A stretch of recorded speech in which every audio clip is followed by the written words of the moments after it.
Namaste. Good evening, ladies and gentlemen. A very warm welcome to all of you to the Blub World Web Talks 185th episode. In the last 184 episodes, we have talked to, interacted with more than 3,000 school leaders on this very platform where they have shared their ideas, opinions and innovations in the education space. So नमस्कार, आप सभी का स्वागत है bulb world web talks के 185वें episode में। पिछले 184 episodes में करीबन 3000 से ज्यादा स्कूल लीडर्स ने अपने इनोवेशंस, अपने आइडियाज हमारे साथ इस प्लेटफॉर्म पर साझा किए। आज अगले 60 से लेकर 90 मिनट जो आप हमारे साथ हैं, उसमें हम आपसे जानने की कोशिश करेंगे कि शिक्षा कैसे बदल रही है या शिक्षा आपको कैसे बदल रही है। Because as individuals, as society, as a community, education is something that evolutes every single moment. The relationship between the teacher and the taught has to change at every single pace, at every single point of time. For a very simple reason, what we need to know changes very fast, and what we need to learn has to be grasped even faster. And when the pace of change is more and the pace of educational change is less, that's where the challenge arises. And today we are going to talk about one such challenge on higher education. That what are we actually missing in higher education? What are students missing? And when we talk of the missing factors, it typically talks a lot about the negative part of education. But I think the reason why this deliberation is important is to know what are the gaps that we need to fill. So a very warm welcome to all of you once again. As it has always been, Blub World Web Talks is a bilingual platform. So you can use English or Hindi, any of these two languages. And second and most importantly, this is a timed platform. Once your speaking time is over, you might get muted. If you get muted, please don't get offended. It's just to keep the activity interesting, engaging, and conversational for everyone. Thank you so much. Let me invite the first speaker for today to initiate the roundtable. He comes with a very heavy-duty, hefty experience from ISRO to different universities to finally now into a legacy university in Gujarat from CVM University. A very warm welcome to Professor Dr. Praful Kumar Udani, the Director General of CVM University from Anand, Gujarat. Dr. Praful Kumar Udani, over to you for the next 3 to 4 minutes to initiate the roundtable to set the ball rolling. So good afternoon to all school authorities, my colleague from CVM University, Daksh Gore, doing very good job. As the movie had shown, the CVM saga, the CVM was established in 1947 and 75 years already over. Now, what is missing in education and where gap filling is required? I think Pooja Sharma madam is only from Gujarat. All other dignitaries, school authorities are from other places. So let me tell you something about Gujarat. So Gujarat is a manufacturing hub, a startup hub. In pharma industries, in chemical industries, in food processing industry, Gujarat is leading country. So whenever any educational institution has to plan a program, first of all, they have to think what is the requirement of a local community, local industries. And then you have to think about what is the requirement at national level. And now education is moving very fast. So now all educational leaders at the university also need to think about what kind of education you can provide so that your graduating students can be absorbed across the world. So let me start with the local kind of a content. As I said, and I reiterate, Gujarat being a manufacturing hub, capital for chemical industries, capital for petroleum industries. So most of the program which we are conducting at CVM University have a flavor of a chemical engineering, chemical sciences, industrial chemistry, polymer science and technology, surface coating technology. These are all programs related to chemical and allied industries because placement opportunity is very good in Gujarat in this arena. So whenever education institutions start any program, develops any program, first priority is that graduating student must meet the requirement of the local industries. And another number I will be able to share you, which I'll share with you. Recent numbers which is published by the government agencies across India, unemployment rate is about 25 to 30%. But Gujarat, unemployment rate is less than 5%. What does it mean? From any part of the country, from any state, if a student is joining any good academic program in Gujarat, chances are that he will be employed after his studies completed. That is a very good promise at Gujarat because unemployment rate in Gujarat is less than 5%. The average for the entire country is 26%. And another point I will share with you, many programs are conducted under single institute at CVM University, but also we have few institutes which are thematic institute. One institute is only for biotechnology program. One institute is only for a industrial chemistry or a polymer science technology or surface coating technology kind of program, where they are meeting the requirement or catering to the requirement of the chemical industry. IT and IT-enabled services are hotbed today, and everybody's choice is either computer science, IoT, cyber security, robotics, process automation. So we have one institute which is conducting program only on computer science and IT. And again, I'll share you, 35% of the cars manufactured in the country are produced in Gujarat. 35% of the passenger cars which are manufactured across the country, they are from Gujarat. Maruti is here, MG Hector is here, Tata is here, Ford is here. So we have a program in automobile engineering, we have a program in mechatronics, we have program in automobile engineering. So again, I'm reiterating, institute need the local industries, then at the national level, then at the global scale. So we have a 19 constituent institutions and programs conducted are varying in degree. From this academic year, as per the new education policy, what kind of reforms we have initiated? Okay, that's, I received the signal. Okay, thank you. Thank you so much, Professor Saab. And I think a very important point that you noted during the complete discussion was employment opportunities. The biggest challenge that the education space faces that when a student is typically deciding his career path, does he take these macroeconomic statistics in his mind? Because as a school leader, I think this is an important point to be discussed in the discussion ahead, that do we really teach our students that when you select your career, understand macroeconomic statistics and how would they impact your decision making? Because the biggest challenge that students face, that they always try to find passion in their career selection. Is that the right approach or not? Let's try to know from the school leaders now. A very warm welcome to the first school leader for today, Mr. Abhishek Bagchi, Director of the MIT World Peace School from Pune, Maharashtra. Abhishek, over to you for the next 2 minutes. Please unmute yourself and a very warm welcome. Yeah, good afternoon, each and every one of you. I would rather say good evening already, like 5 o'clock past, and good evening, Daksh. I think we are meeting third or fourth time, right, in this platform. Coming straight to the topic, because you have given only 2 minutes, you know, like I have to speed fast. I wish that I was a rapper. And yes, like the topic is very relevant. Like I presently am the director of 3 schools in Pune and Indore and all over Maharashtra. So this is a big group, and we have got, you know, 4 universities and a lot of institutes. So our outputs will be the input for Professor Praful G and all. Okay. So having said that, what you exactly said, like what a student look for. Now NEP is giving us the liberty to allow the student choose multiple subjects at the same time in different streams, right? So are the universities ready for it? That's the question that I have to ask here.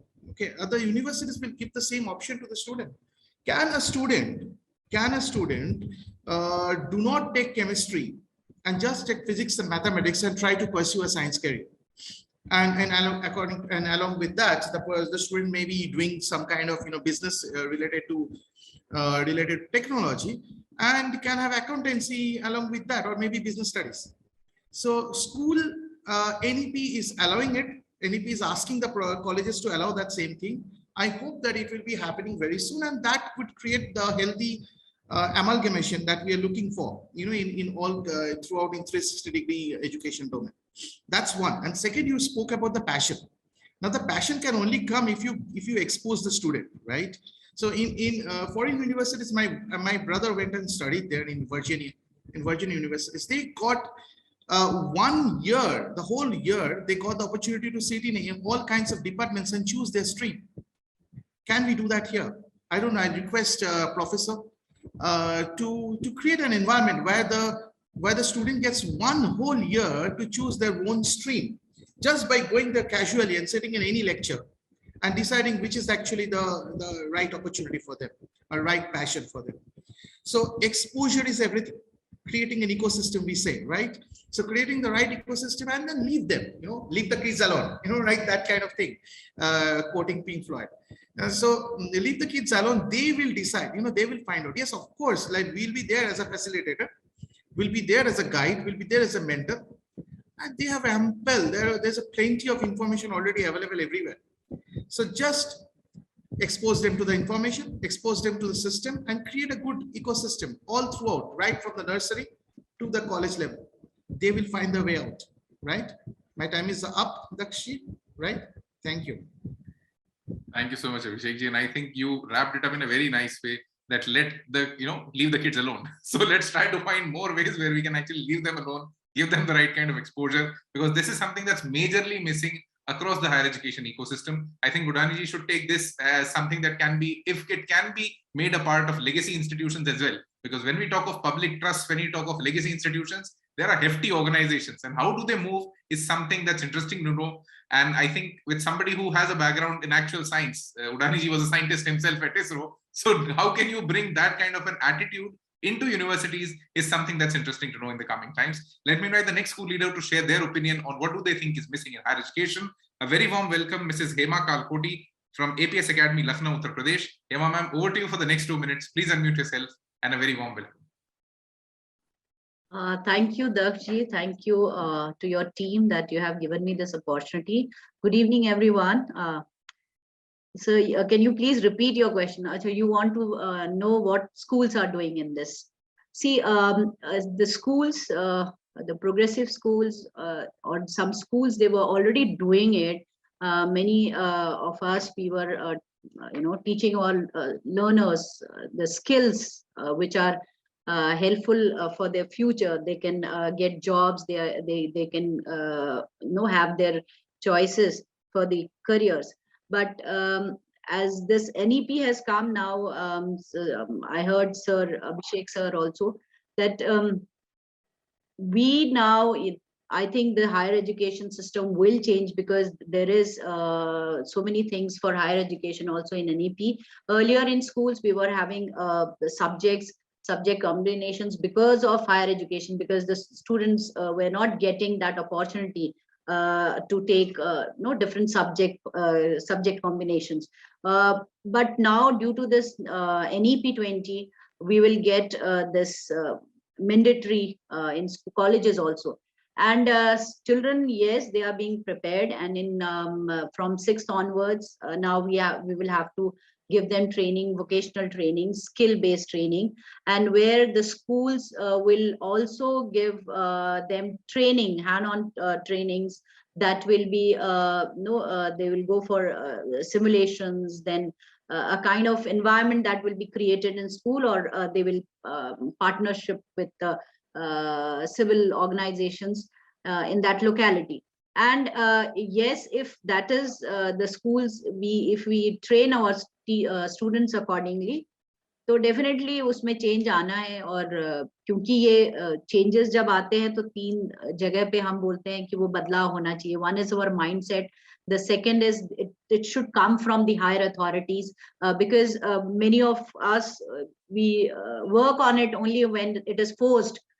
कुछ लोग अपने आप करते हैं, कुछ लोगों को force करके किया जाता है. तो अभी क्योंकि एनईपी में चेंजेस हैं, तो डेफिनेटली जिनमें हमें कुछ लोगों में शायद ऐसा नहीं सोच था कि हमें उनको प्रिपेयर करना है फ्यूचर के लिए, तो जो ये नए बदलाव आए हैं, because of that, yes, definitely schools will have to change their methods and the strategies, and accordingly infrastructure में changes in higher education also will be required. So I think अभी जो नई NEP है, जो ये शुरू कर रहे हैं, उससे काफी फर्क आएगा. There will be some balance, जो हम लोग कुछ स्कूलों में था, कुछ में नहीं था. Now because it is from the higher authorities, it will be done. Thank you. Thank you so much, Manan. You finished quite on time. So before I invite the next guest, I think a very important question that was put out by Abhishek ji has to be, addressed. That what kind of flexibility or subject flexibility will students get, and specifically in the field of science? So let me invite the next speaker for today, Dr. Basudev Bakshi, the Dean of Faculty of Science from CVM University. Basudev ji, over to you for the next 2 minutes. Please unmute yourself. And I think aapse what we typically would want to know that what kind of flexibility would students get in higher education in the stream of science? Yes, good evening to everybody. I hope I am audible to all of you. Yeah. See, basically, as far as Charudar Vidya Mandal University is concerned, we have our 4 institutions which are in the science faculty. Myself, I am Dean Science Faculty and Principal of Science College. And we have iStar, one college, we have NBPS, our college, Aribas, we have ISRI. And all these colleges are offering courses in BSc, MSc, and PhD programs. And basically, they are on pure and applied science subjects. Basically, we have good subjects like biotechnology, we have chemical sciences, we have subjects in renewable energy, we have polymer sciences, and all the subjects which we have, as well as our institution, if you see, they are all NAAC certified institutes mostly, because nowadays every higher education institution, as per the Government of India, they should get accreditation. So we have been accredited also. So students have a lot of opportunity if he or she is interested in science courses in our institution. And we have a variety of programs starting from any type or any area in the science. We have starting from computer sciences, we have IT, we have industrial chemistry, we have physics, we have applied physics, we have instrumentation. We have genetics also, which is rarely available in most of the universities, but we have genetics, we are running genetics. So like this, and all these subjects, if you see, the students have an opportunity to go abroad also for going further studies. They can go abroad, they can do masters there, and they can do research there in foreign universities. So it is also a good opportunity for students. If most of these students, they go abroad, being Charotar region. So they are also going abroad. Even we have a good number of students who have were having a background of Rajasthan. They have passed out from Rajasthan, and like Banswara, Jaipur, etc. So it was a nice. Thank you very much. Thank you. Thanks a lot. Thank you, Vasudevji. And I think in the coming times, we'll also want to focus on the kind of flexibility that the students will get in the science stream. Can they actually opt just one subject and then go ahead? I think this is an important question that most of the school leaders would want to know, because since NEP has come into play, things are changing dramatically. And with the Academic Board of Credit also coming in, there is something that we would want to know more. Let me know the next school leader for their opinion next. A very warm welcome, Mr. Kushal Rawal, the principal of Abhinav Sansthan from Udaipur in Rajasthan. Kushalji, over to you for the next 2 minutes. Aapse, what we typically would want to know that since you're coming from a tier 2, tier 3 town, what kind of career opportunities do students look at? And when they look at those opportunities, what kind of aspirations do they have? Over to Kushal Rawalji. Okay. Thank you, sir. Thank you, Dakshi. आपका जो question था उसमें actually मैं आपका जो topic के ऊपर मैं थोड़ा सा बोलना चाह रहा हूँ, जैसे कि आपने बोला था कि हायर एजुकेशन में क्या चीज मिसिंग है, तो शॉर्ट टाइम में वो चीज पहले क्लियर कर देता हूँ कि जैसे कुछ चीजें जो है, एक तो है कि जो हायर एजुकेशन में एक तो क्वालिटी एजुकेशन जो है वो हमारी कहीं ना कहीं किसी लेवल पे हम थोड़ी सी मिस करते हैं। इवन अगर हम किसी भी एरिया में हम देखते हैं, ऑल इंडिया राजस्थान में, या तो कहीं ना कहीं कॉलेज अफिलिएशन को लेकर भी थोड़ा कहीं ना कहीं ऐसा जो कॉलेज अफिलिएशन जो जिस हिसाब से दिया जाता है, तो हिसाब से वो कॉलेज कहीं ना कहीं वो गाइडलाइन पूरी नहीं करते, उसका डायरेक्ट जो इफेक्ट आता है वो स्टूडेंट की स्टडी पे आता है, उनकी रिसर्च पे आता है।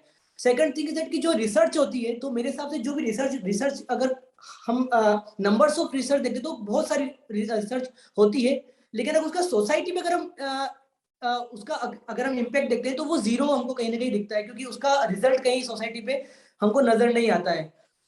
तीसरी चीज ये कि जब स्कूल के बाद जब हायर एजुकेशन के लिए अगर हम रेशो देखते हैं, तो इवन ये ऑल इंडिया का अगर हम देखते हैं तो 20 to 25% ही हायर एजुकेशन के लिए बच्चे प्रमोट होते हैं।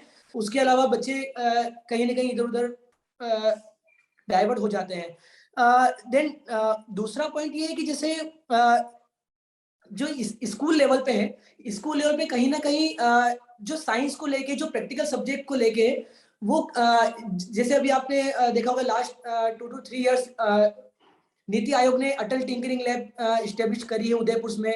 उसके बाद कॉलेज लेवल पे अटल इंक्यूबेशन सेंटर इस्टेब्लिश किए हैं। तो अटल टिंकरिंग लैब से जो अटल इनोवेशन के लिए जो भी बच्चे प्रोजेक्ट बनाते हैं, जैसे मेरे स्कूल से भी मैंने 4 इनोवेशन नीति आयोग में सबमिट करवाए थे, तो उसके बाद लेकिन उनका आगे जो फ्रूटफुल रिजल्ट होना था अटल इंक्यूबेशन जो कॉलेज लेवल पे एस्टेब्लिश किए थे, तो वहां से वो रिजल्ट 0 है।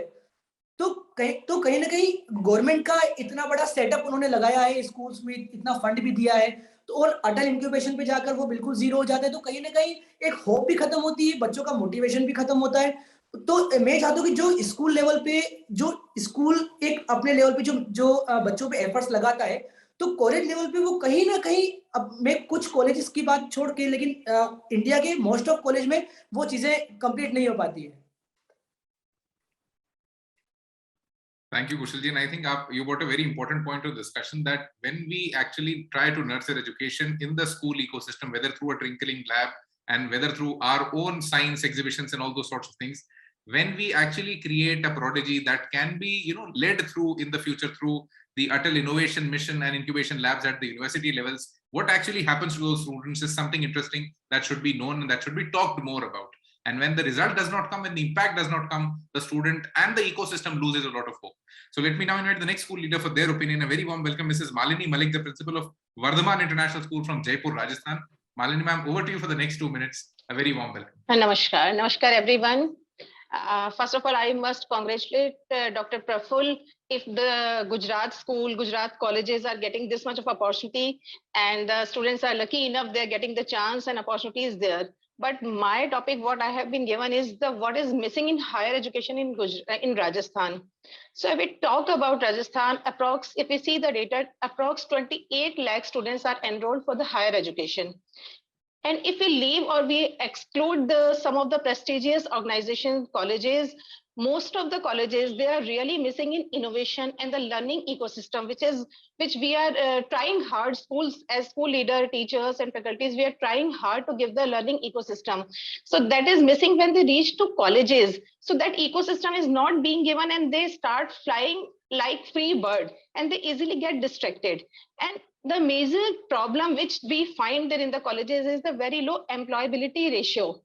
So when they pass out from the colleges, there is no surety of the getting the placement and all because innovation is not there. Whatever they are doing, after completing their graduation, they start looking for the jobs. So this is a major cause. They are not being skilled. They are not being trained. I'm not talking about every college. So many good prestigious colleges are there. And those who are getting themselves enrolled for IIT and this kind of courses, they are easily getting the placement. But what about those who are doing graduation and post-graduation and after that they keep searching the jobs and all? So the skill-based education should be given, internship should be the collaboration and tie-up should be there with the industries. And compulsory internship should be given to the students so that as and when they pass out from the colleges, they can get something handsome amount, something job in their hand so that they can get some motivation for research, innovation and this kind of things. So though now changes are coming, NEP is bringing some positive changes and we all are hearing that it is being implemented now. And central government is also making lots of schemes in which that Unnat Bharat Abhiyan, Rashtriya Avishkar Abhiyan, and so many other are there. Hopefully, very good result will come. And after introduction in NEP, we will see the positive changes. Thank you so much, Malini ma'am. And I think आपने बहुत important जो topic अभी तक हम miss कर रहे थे वो आप लेके आ गए कि हम स्किलिंग पे किस तरीके का ध्यान दे रहे हैं और वो अपॉर्चुनिटीज बच्चों को सच में मिल रही हैं क्या, बिकॉज हायर एजुकेशन के अंदर जो एस्पेक्ट मिसिंग है वही हमें उसी पे डिस्कशन एक्चुअली करना है. तो उसमें ये बहुत इंपॉर्टेंट एस्पेक्ट है कि बच्चों को किस तरीके की स्किल एक्चुअली डिलीवर हो पा रही है.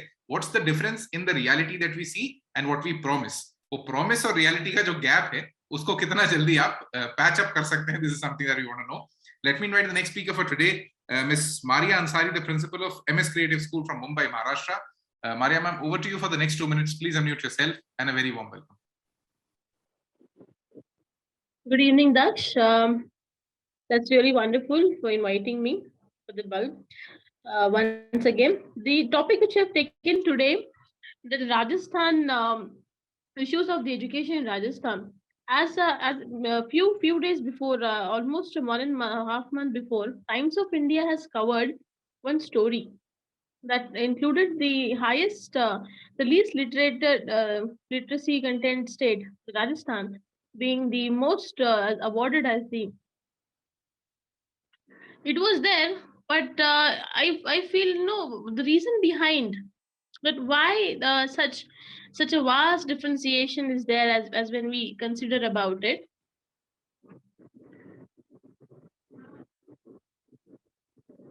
Though the story was not aligned perfectly into it. Now, the Rajasthan, being the least literate Indian state, as I said, was ranked the best in National Achievement Survey.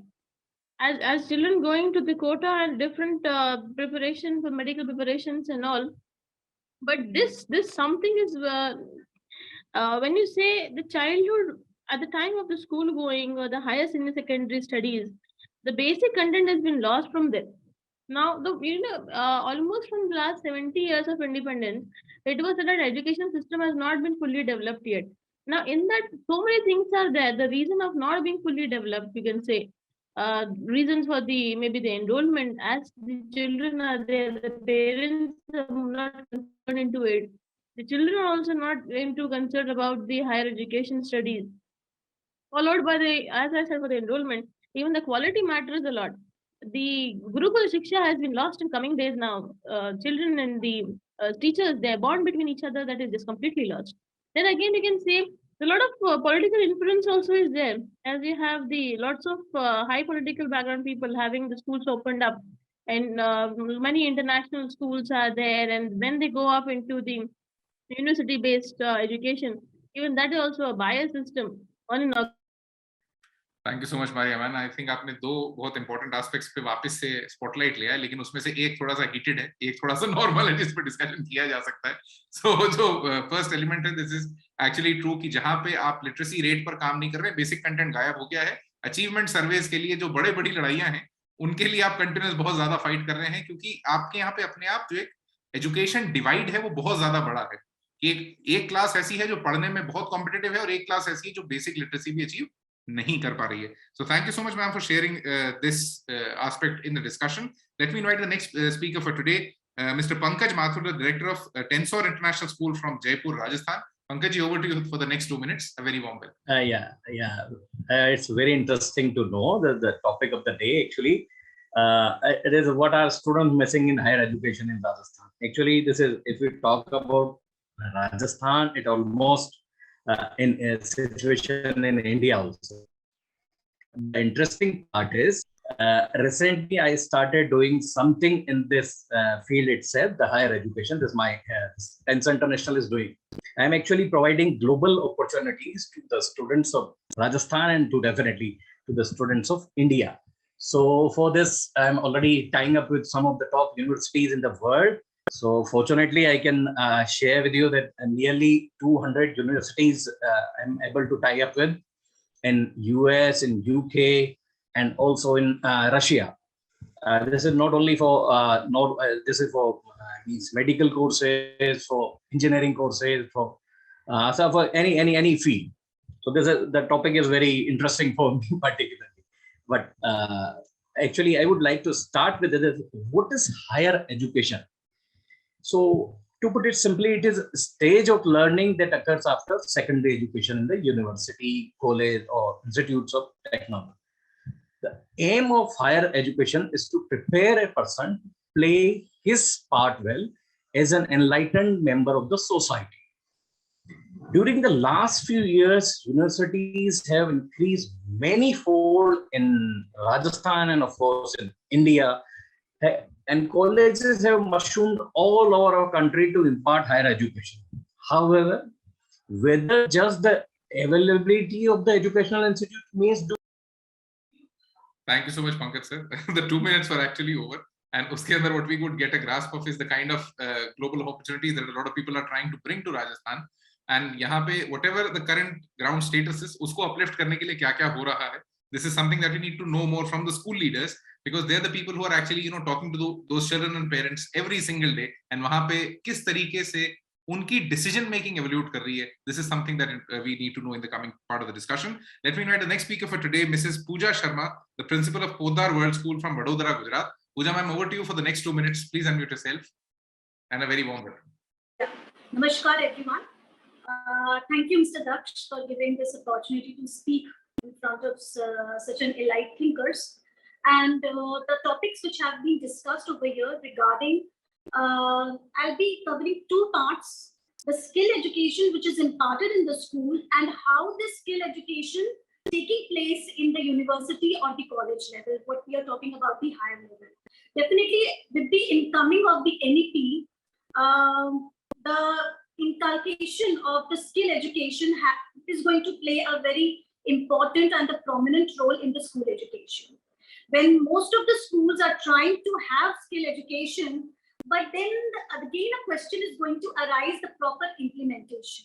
Now, I believe that there will be a few schools who work on the proper implementation of the skill education, and there are few schools who only have the things written down but not implementing it. When we talk about this skill education coming to the college level, when the children who are enlightened and then they take the admissions in the college level.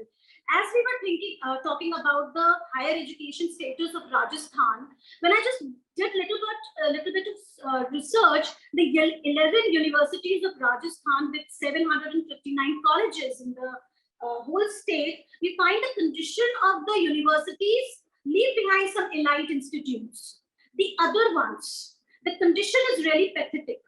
When the secretary of the education department visited those places, they didn't find the teachers over there. They didn't find any records of the classes taking place. They didn't find the students attending the classes. So what are we talking about the skill education at that level? When we are not working at the grassroots level, we are not able to bring or divert the students from various places to colleges. What will be the expectations of the students or the society? We say that the youth is what education is what is going to lead towards the development of the country. But are we really working at the grassroots level in order to bring about a drastic change, a change which is going to happen and is going to create something really revolutionary? Thank you. Thank you so much, Pooja ma'am. आपने I think जो जिस बात पे आपने काफी ज्यादा focus किया कि हमारा जो बेसिक इम्प्लीमेंटेशन है when we talk of literacy वो ही नहीं हो पा रहा है हायर एजुकेशन में. When the situation in colleges within Rajasthan is such that you don't find attendance records, you don't find class records. This is something that's not a very sweet picture to paint. So when we know situation of this sort happening, and I think one of the school leaders also mentioned कि बच्चे को तो उसने चलिए tinkering lab में तैयार कर भी दिया, आप उसे आगे किस तरीके का एक्सपोजर देंगे इनोवेट अपने इंक्यूबेशन सेंटर्स में. एंड आई थिंक यहाँ पे एक थोड़ा सा ओपिनियन और ये भी आना चाहिए कि हम जब भी स्किल डेवलपमेंट की बात करते हैं, our only focus is technology. Is there no skill development beyond technology? And जो कॉमर्स और मैनेजमेंट की फील्ड है उसमें स्किल डेवलपमेंट क्या है और क्या उसका स्कूल लेवल पे किसी भी स्तर का थोड़ा बहुत भी परकुलेशन है भी या नहीं? तो let's now listen to an expert on this. A very warm welcome, Dr. Govind Dave, the Dean Faculty of Commerce and Management from CVM University. Govind ji, over to you for the next 2 minutes. A very warm welcome. Thank you, sir. Thank you very much. Very nicely you have put forth the question, but I would try to bring it very straight, because IT would be at the center part of any activity hereafter, and almost all the core areas of management will fall in place. I'm talking about commerce, management, and law because we are heading here in that way. And there are a lot of career options, so to say. But a very important part is we go in for holistic development of students. And for that, the graduate attributes would be in the form of personal, professional, and social development aspects. And in order to cater to these areas, see, overall, probably management has become now a profession for that matter. And when we say about profession always is linked to skill sets. And here we are talking about decision-making skills and who can decide best. So we mean to say that person with a good information, a good set of information, good data sets, etc., will be in position to analyze those facts, figures, and then take a rational decision. So that's how the training methodology evolves. It's not about the degree program, so to say, or certificate program, so to say. It is basically a training system that we are talking about. And we try to put people in this aspects of curriculum development in terms of teaching, learning, pedagogy, and very important part is the assessment. So rigorous assessment of this. And when we're talking about skill sets, I think the best method to take up a managerial decision-making process yes, give a case-based approach of teaching learning process where almost all concepts of commerce, management, and allied disciplines are taken care of. Naturally, giving them hands-on, say IT-based, software-based training experiences, because that's how the present day management organizations behave, for that matter, or any IT system for that matter. So eventually it may so happen that people would be requiring about HR, but then a person with an IT background in HR would always flourish.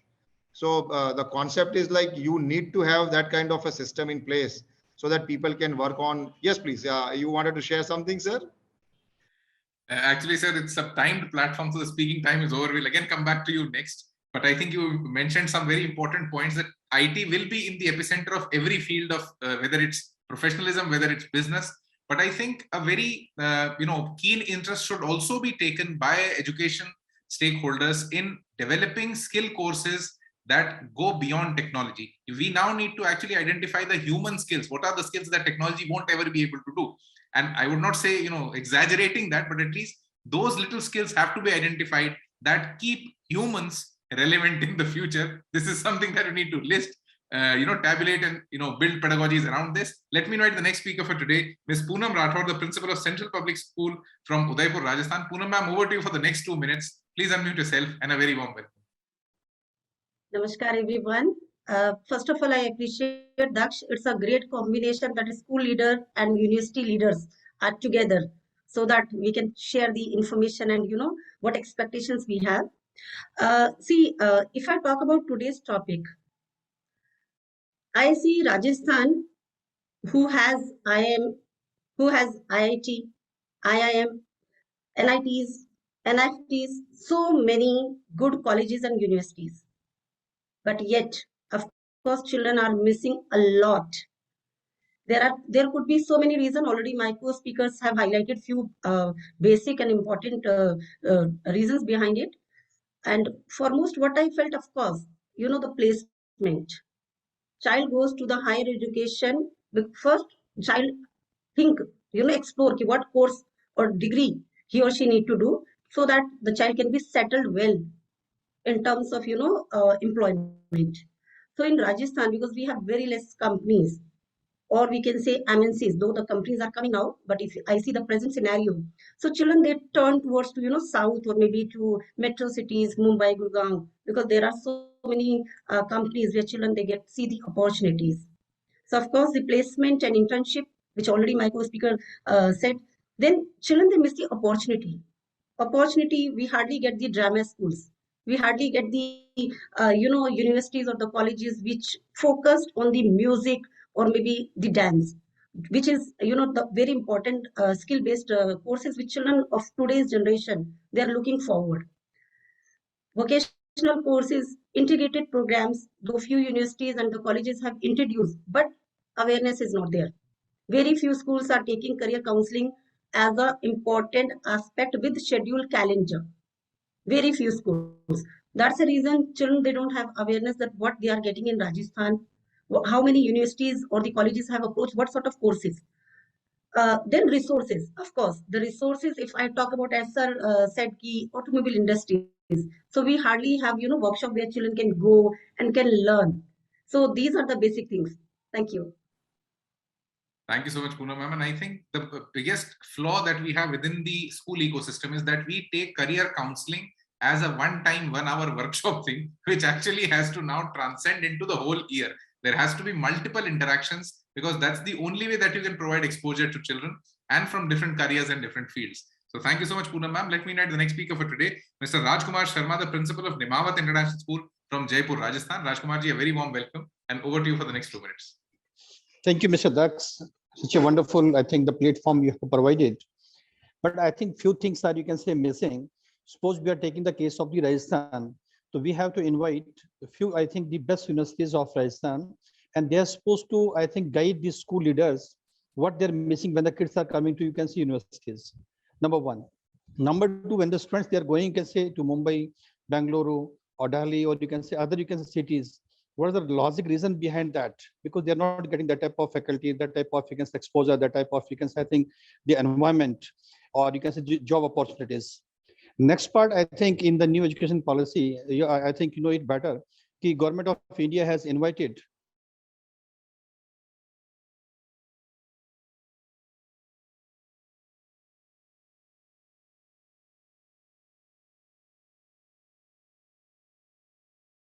not Rajasthan, it is not any matter of any state. It's a matter of, you can say, the quality education providing. Next, I think we know it, 20th century, it was century for, you can say, communication was there. This 21st century for, you can say, the technology is there. That's why in NAP also, the government has allowed from 6th onward, we are supposed to go for coding. If you have to go for coding, it means why not, you can say before that, early one, why not create one onward? So ultimately, why you can say IT or you can say this technology, without technology, we are not moving, because 21st century is century for the technology is there. So it means we are supposed to go for that. And it is, I think, essential one, we cannot, you can say, ignore it. Maybe you can say the person is literate, but you can say the technology wise, the person will be illiterate. So ultimately, we have to make it sure that without technology, we can't survive. But I think second part, I was expecting from, you can say, these CM University, you can say leaders, they are supposed to explain to, you can say, school, I think the leaders, what actually is required at the school level. I think if you go, you can say in MD University Rohtak, more than 14, you can say, departments are there in earlier you can say botany and zoology was there. Today you can say more than 40 departments are there. It may be, you can say, environmental science, it may be genetics one, it may be biotech one, it may be pathology one. It means more specialization is coming. It means the coming time for the specialization is there. So it means we have to prepare the kids in that way. What are the interest is there? We are supposed to nurture it. Thank you. Absolutely, sir. So universities should also take an active effort where you empower the school leaders, the teachers with all whatever is coming new, upgrading them, upskilling them. Build more MDPs and FDPs in the university so that more school leaders can equip themselves and take those opportunities to these teenagers or these children within the school ecosystem. So thank you so much, sir. Let me invite the next speaker for today, Mr. Suraj Kumar Lala, the principal of Wave International School from Dhanbad, Jharkhand. Suraj ji, over to you for the next 2 minutes. A very warm welcome. Yes, sir. Good afternoon, sir. And good afternoon to everyone present over there.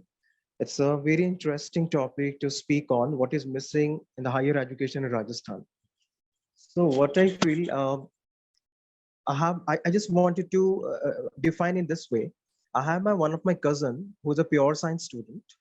So what happened last year, I'm talking about, one of my relative was sick and he was needed to be administered injection. So then nobody was there around. So we asked him, you're a science student, you can do that. We have a file of injection, you can better inject him. So he said, have you gone crazy that I'm already a student? I'm not a doctor actually, or not even a pharmacist. I can do so. Fine. What actually I want to point it out that, sir, is it not possible that a science student required to be a professional only, then he'll be able to administer an injection to a sick patient? Is it required to acquire the MBA degree, then only you'll be able to have the good selling skill? All the higher educations are actually missing this kind of things. Actually, we are not on the, because like Malini ma'am and the other, the leaders have also spoken. What I feel actually, we are missing on the ground level, that is the competency-based learning we are missing.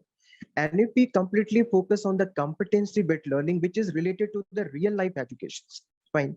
See there, we are teaching, we are getting the higher degree, but on grassroots level, we are, we are getting failed to do the small things over there. So this is something that we need to work. So we need to understand that coming back to education, we talk about wherever there will be changes around us, the education system has to be modified. See, in last 30 years, the world has changed a lot.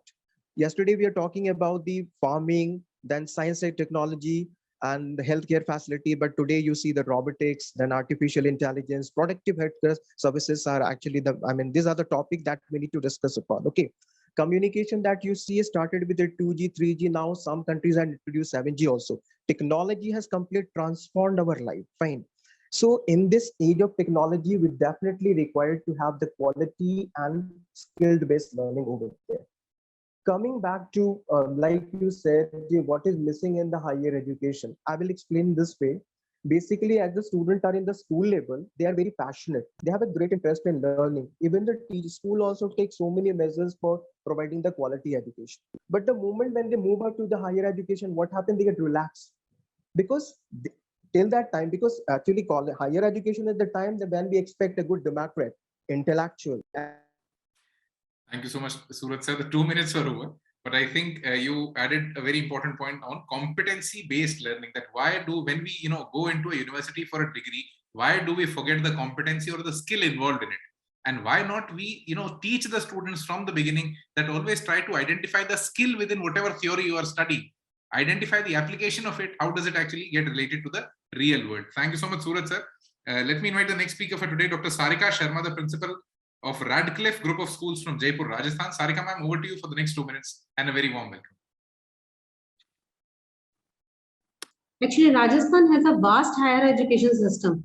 Phrases of numbers, types of institutions, expound of funding and everything. But division associated with the education in the Rajasthan are committed to promote holistic learning amongst youth of Rajasthan. So as of enable them to lead meaningful lives in society, the Department of Higher Education Governance of Rajasthan focusing on nurturing employable, like positive and generate the lifelong learners.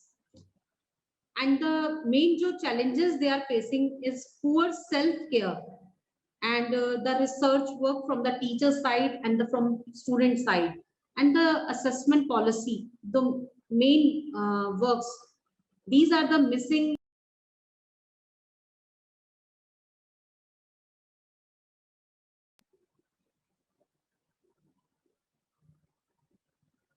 And the health problems in like Rajasthan students are facing. In addition to these, living close to large number of people can also cause health risk by increasing their facing.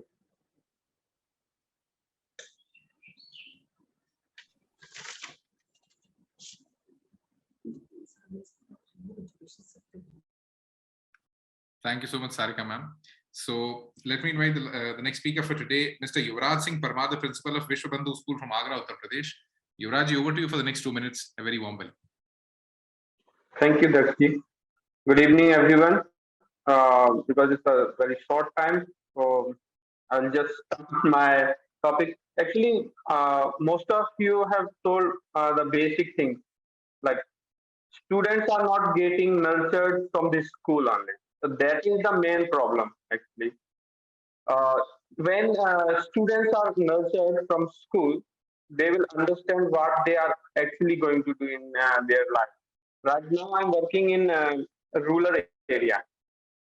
ये area Rajasthan और UP के rural area को combine करता है. यहाँ पे 30 से लेके 40% स्टूडेंट्स ही हायर एजुकेशन को चूज करते हैं, because most of the schools have not having good qualitative teachers. तो एक फैकल्टी की प्रॉब्लम, ज्यादातर इंटर स्कूल्स हैं. देन अगर हम बात करें कॉलेजेस की, then colleges also not having teachers. अभी आप में से किसी ने बताया था कि कॉलेजेस हैं, बिल्डिंग्स नहीं हैं, टीचर्स नहीं है वहां पे पढ़ाने के लिए. तो बच्चे इनरोल्ड हैं but they are not coming to study there. So that is the main problem, that students are not getting real education in school time. Second, employability. Employment नहीं है बिल्कुल भी. राजस्थान की बात करें तो राजस्थान में एम्प्लॉयमेंट के लिए स्टूडेंट्स को बहुत ज्यादा उनको स्ट्रगल करना पड़ता है. So most of the students, after their 10 plus 2, they leave their study and they start doing jobs. So that is also one of the biggest problems. So they don't get more interest in higher education. उसके बाद skill based जो study है वो भी बहुत कम colleges follow up करते हैं. तो ये भी एक बड़ी समस्या है. फिर स्कूल टाइम में उनकी काउंसलिंग की प्रॉब्लम. तो ये सारे जो टॉपिक्स हैं ये बनाते हैं बच्चे को इंटरेस्टिंग होने के लिए कि वो एक्चुअली कॉलेज टाइम में क्या करेंगे. उनको पता ही नहीं है कि क्या करना है, तो फिर वो इंटरेस्ट खो देते हैं स्कूल टाइम में. तो मेन इश्यू यही घूम फिर के आता है. स्कूल लेवल की जो स्टडी है that has to be very strong and skill based. तो सारा कुछ अच्छे से हो जाएगा। नैप आई थिंक ये काम करेगी। नैप जो अभी अप्लाई हो रही है, तो फोर्सफुली स्कूल लीडर्स करेंगे इसको अप्लाई, तो सारा प्रॉब्लम धीरे धीरे सॉल्व होगा। Thank you so much Yuvraj ji. I think अभी कुछ 4-5 जो बहुत इंपॉर्टेंट क्वेश्चंस कहें या ओपिनियंस कहें जो एकदम आ गए हैं। Let me now have a kind of a feedback और response from Udani ji. 3-4 challenges sir अभी अभी आपके सामने जो स्कूल लीडर्स ने बताया, उसके अंदर where can the university help, where can you help as an individual, because I think एक है जहां पे school leader has to be empowered with the right kind of capabilities ताकि वो बच्चों तक पहुंचा सकें। दूसरा चैलेंज है एम्प्लॉयबिलिटी का, जिसपे आपने पहले भी बात करी कि भाई वो अपॉर्चुनिटीज दूसरे स्टेट्स में ज्यादा है। नंबर तीसरा, स्कूल लीडर्स को तुरंत क्या एक्शंस लेने चाहिए, अगर आपसे 5 शुरुआती पॉइंटर्स हो कि okay these are the 2 or 3 steps that school leaders should take ताकि उनके स्टूडेंट्स को सही अपॉर्चुनिटीज और सही इंस्टीट्यूशंस एटलीस्ट ऑन हैंड मिल जाएं, उसके बियॉन्ड उनकी अपनी decision making. Over to Udani ji. In the beginning, Abhishek ji ने बताया था that kind of freedom should be exercised by the student. And another point he raised was the multidisciplinary education. In any university, they may be having 8-9 different colleges. Each college has their own discipline, but multidisciplinary means in curriculum itself, different components should be part of it. And all regulatory agency, whether it is AICT or UGC, they are giving enough freedom. So university has a freedom, faculty has a freedom, the way they want to design a syllabus and curriculum, the way they want to deliver it is possible. Let me give one example. Suppose somebody has to do mechanical engineering. What is being discussed at World Economic Forum or a skill gap reports or Coursera also, all these consulting companies are publishing report every year. 4 skills are important. One is a domain skill. Okay. If I consider AICT curriculum, it is 160 credit. So 80 credits should be for mechanical engineering only. Then remaining credits can come from digital skill, data skill, or human skill, which you also referred. And these are the employability skill. And today, EdTech platforms are available to impart this kind of skills. And all higher education institutions, they have to partner with EdTech companies. Everybody cannot invest in IT infrastructure or a cloud infrastructure. And that is been voiced by the UGC chairman also, Jagdish Kumar Saab. And he has permitted. All universities, educational institutions are permitted to partner with EdTech companies. So degree will be provided, certificate will be provided by the educational institution, but technological support, multidisciplinary kind of a support, additional skill component that can be imparted from the EdTech companies. So any kind of a skill, how much time it is requiring, a digital skill or data skill or human skill, it requires approximately 2-3 courses in a 3-year program or a 4-year program. And one course approximately in a university system is 40 to 50 hours of teaching learning process. So digital skill somebody has to understand, data skill somebody has to understand, or a communication skill or leadership skill. 2-3 courses are good enough. So again, coming back to the same conclusion, all universities have freedom. AICT or regulatory agencies also have given freedom, only we have to exercise it. So 80% credit, 50% credit can be from the core domain, and remaining credit of the program can come from any skill component. And for this purpose, all these EdTech companies are providing solution. At CVM University, we have tied up with a Coursera. So if somebody has to do mechanical engineering, at the same time, he has to learn all the skills which I spoken about. They can learn from Coursera in a 2-3 years time frame. So this freedom, each and every higher education institutions, they have to provide to the student. So that is my input.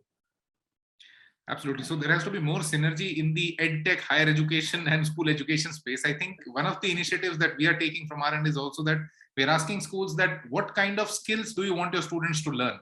And are you able to get those skills? If you are not able to get those skills, Blub World will do workshops for your students at absolutely no cost. We've been doing this for the last 1 year through the World Teen Parliament, where we are doing so many workshops with so many universities. So I think more such sessions where you talk of human skills has to be, introduced in the school curriculum, because now you cannot let a student take a decision of career as a windfall decision that he has to take once he's in 12th. It has to be an evolutionary process. He has to be given time for exposure.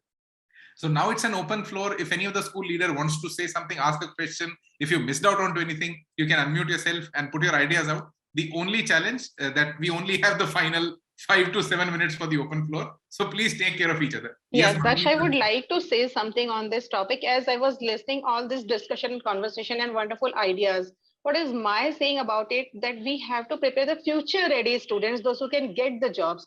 For that, there should be collaboration between school, colleges, and the industries and the big business houses.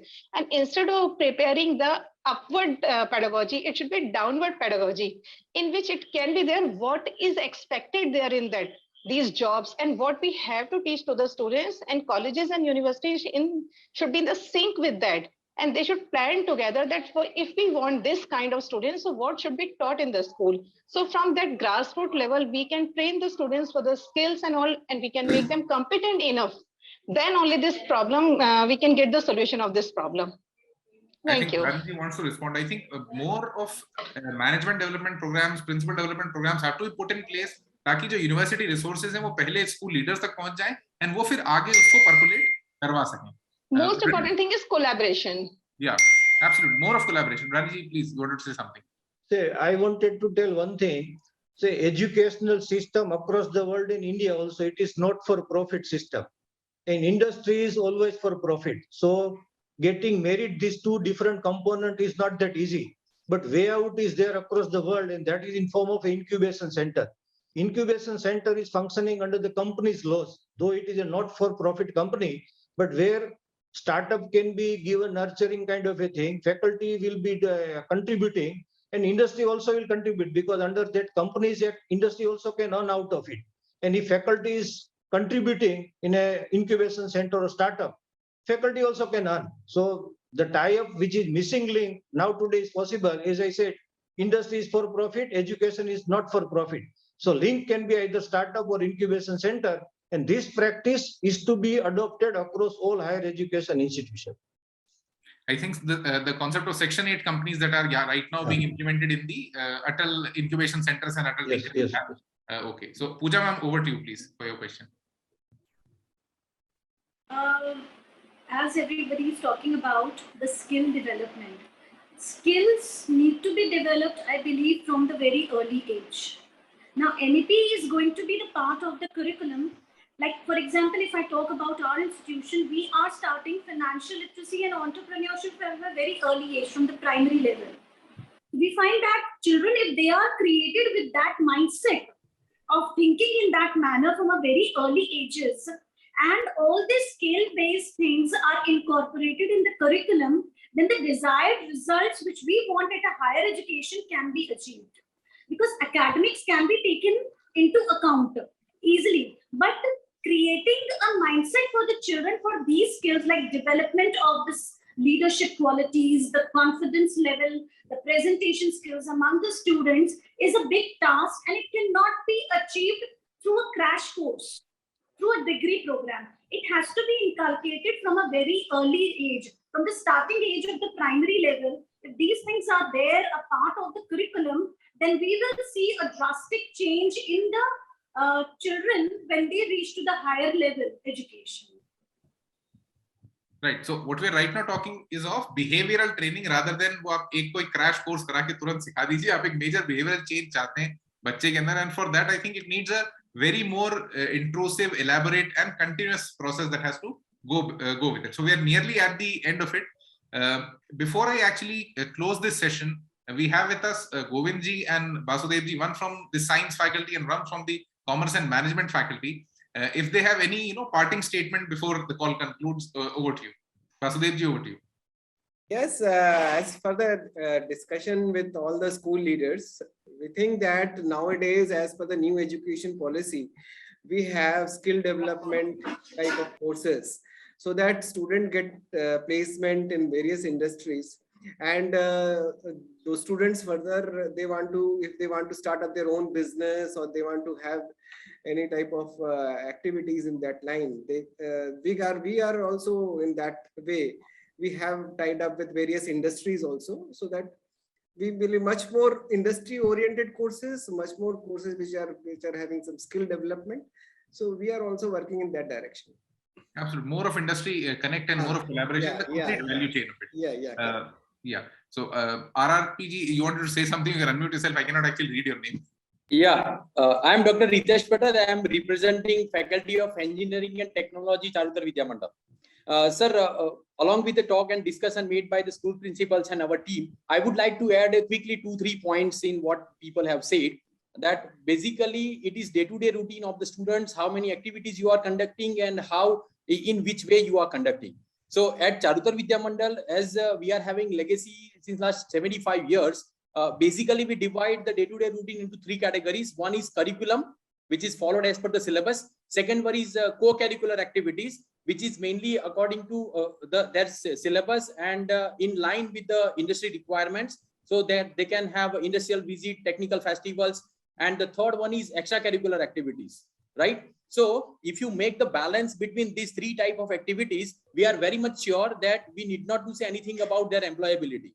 And as per our experience, we have implemented it at Charutar Vidya Mandal University since long, and at the end of their career after 4 years of engineering, we have observed that more than 90% of the eligible students, they get the employment from the campus itself. Yes, if they would like to go for the higher studies, there also they are absorbed. So my simple point is, it is day-to-day routine activity, and engineers are simply to create the creativity in such a way that the society is benefited. And for inculcating such quality, if we implement such activities in day-to-day routine, it is only helpful. If we are putting something only on paper and it is not executed, as rightly mentioned by so many principals, that there are no facilities, no good teachers, right? So while selecting the college or while selecting the branch also, we always recommend that you look at what are the qualifications of the faculty member, what kind of laboratory facilities are there, what kind of infrastructural facilities are there, whether campus placements are there or not. Okay, so this is from my end. It should be the balance of curricular, co-curricular and extracurricular activity on campus. Thank you so much. So just एक point दक्ष मैं add करना चाह रहा था, इसमें थोड़ा सा theory पे अभी हमारा जो चाहे वो स्कूल में हो, यूनिवर्सिटी पे हो, we are putting so much emphasis on the theoretical part. Practical application, whether it is science or commerce, practical application part पे हम लोग इतना ध्यान ही नहीं देते हैं, है ना? This is complete education system की problem है. We are not at all interested in teaching them something practical skills. We want to teach them this book, that book. बड़ी से बड़ी book पढ़ाना हमारा aim है. उसके बदले how to practically they can implement those that knowledge into their real life, that is missing. So we should include that.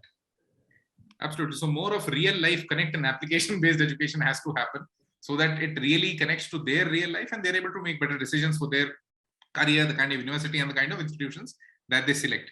So before this call comes to an end, as we always do in all the Blub World Web Talks, I normally tell a story, and that story can, put the whole communication together. When Blub World started, we had a simple idea that teens right now are missing inspiration. And whenever we try to inspire teenagers, we have very old legacy stories for them, which they cannot relate to. So we thought, let's collect stories of teenagers who are doing superbly well in life and share their stories with many more teenagers. So today there's one story for all of you before this call comes to an end. And before I tell you that story, Blub World, since last 1 year, through the World Teen Parliament, has been doing continuous training programs for school leaders, for teachers, and for students at absolutely no cost. The World Teen Parliament is a non-profit initiative of Blub World. So any school leader, any teacher, any university, if they feel they need a workshop on any topic, please tell Blub World. We'll get the right kind of faculty for you. We'll do those sessions for you. And most importantly, you don't have to spend anything on that. Blub World will spend on that. So the story with which I want to conclude is a story of a girl who's still a teenager. She went through an adventurous struggle and created a world record, and she became the world's youngest female pilot to fly solo around the world, and she is Zara Rutherford. If you want to read about her, she's covered in the latest edition of the Blub World magazine. You can absolutely go onto the website, you'll find this edition, you can read this and even share it with your students. The idea is pretty simple, that inspiration only flows if we are ready to accept it. So let's open up a little bit, let's talk a little more and find more opportunities to collaborate and bring the complete education ecosystem together. Thank you so much everyone for being a part of the Blub World Web Talks 185th edition. Thank you so much everyone. It was amazing listening to all of you. Thank you so much. Namaste. Thank you, Daksh. Thank you so much. Thank you, everyone. Thank you, each and everyone. Thank you, Daksh. Thank you, everybody. Thank Thank you, you. Dakshi. Thank you, Team Bal. Thank you.